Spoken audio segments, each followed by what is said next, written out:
I've been living outside of the US for about 4 years now, and while the majority of my time away has been absolutely fantastic, it's not quite the fairy tale that everybody makes living abroad out to be. So I thought I would tell you guys about the things that actually kind of stink about living abroad, since not that many people really talk about it. Number one, you lose the majority of your friends when you move abroad. Before I moved abroad, I had a really great group of friends, but when I moved to Italy, things changed because we didn't have very much time to stay in touch with each other. They were all working and starting their careers, and I was in Italy exploring Europe, and I didn't have time to constantly be keeping in touch with everybody, and they didn't either. Moving abroad means that distance, but also the different paths that your lives are taking are going to make you grow apart. And it kind of sucks. But the positive side is that it shows you who your real friends are, and those are the people that you'll be close with for the rest of your life, regardless of where you live. Number two, you make new friends, but they may not be around for long.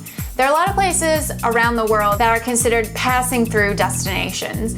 It's a place where foreigners will move for maybe 1 or 2 years to work or just to live and enjoy the culture, and then they eventually leave to go back home or go someplace else. Although you'll become really, really close with these people that you meet in these places, they will eventually leave, and it could be years before you ever actually see each other in person again, which can be tough. Number three, you have to prove to a complete stranger why you deserve to be in their country. In most cases, if you plan on staying somewhere for more than a couple of months, you're going to need some kind of visa. I think if you're applying for a work or a tourist visa, that's one thing. But for those of us who are applying to live in the same country as the person that we're married to, it can be a pretty daunting task to have to apply for a visa. Can you imagine having to essentially prove to a person that you'll never ever see or know their name or anything that you and your partner deserve to live in the same country? When I sent my first spouse visa application, the application was this thick and weighed about 6 pounds. It was full of things that proved that we were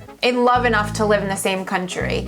There was things like wedding cards, photos of us together, diary entries, all very personal things that I had to send over to somebody who I have no idea who they are to this day. Number four, you get taxed twice on your income. Thank you to my home country for impeding my right to keep the money that I earn. When you're an American and you live abroad, the US will tax you on anything you earn over around $100,000. Now, not saying that I make that much money, but they're going to tax you even if you've already been taxed in the country that you live in. And although I don't quite make that threshold, there is also the point that if I were to return back to the US for 30 days out of the calendar year, that I would be taxed on the entirety of my earnings. So that's fun. Number five, you're really far from home when something goes wrong.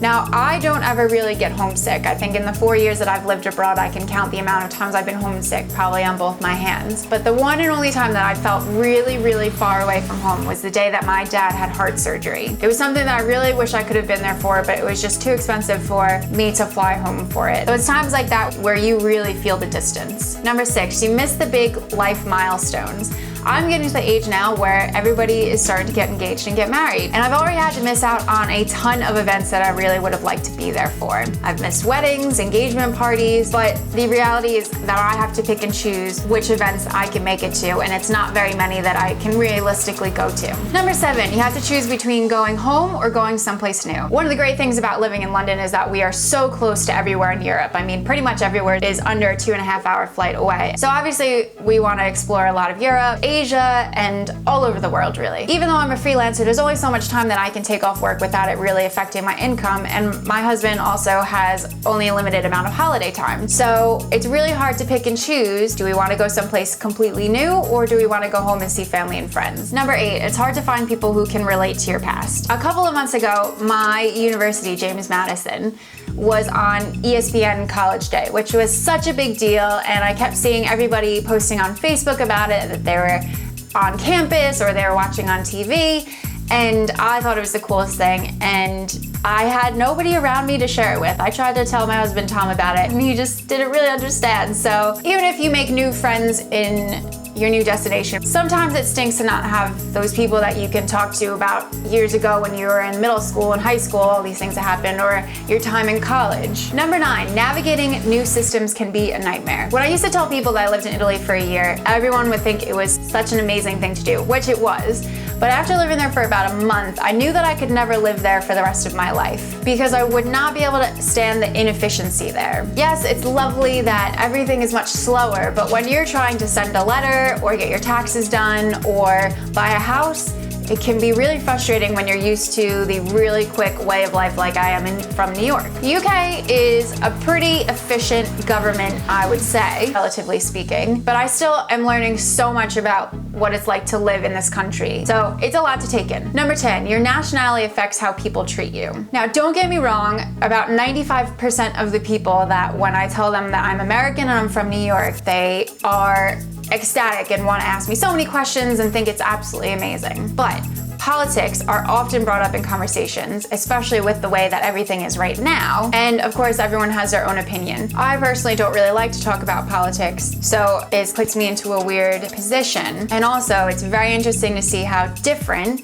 people outside of the US view everything that's happening in the US. For example, all I'm gonna say is Donald Trump. Once in a while, I do get my fair share of people who are rude about me being American. It does not happen often, but people, because I'm American, feel that they can say things to me that would be offensive to say to another race. For example, I went into an interview once, and the interviewer said that they would love to have me create travel videos for them, but my accent would be a problem because some Brits don't like American accents, which wasn't really that insulting to me until I thought about how she would probably never say that to somebody who's Indian or Asian. But hey, it all comes with the territory, right?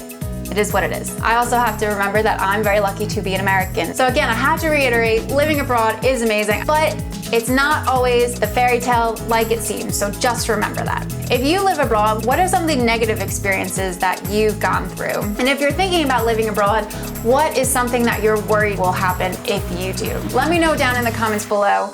I would love to hear. It's a little bit of a different video this time, so I hope you guys like it. Give it a thumbs up if you did. Before you go, subscribe to my channel for more travel tips and London advice, and I will see you next week. London in the cold may not be quite as fun as it is when it's the summertime, but here are 10 things that you can do in London when it's the winter.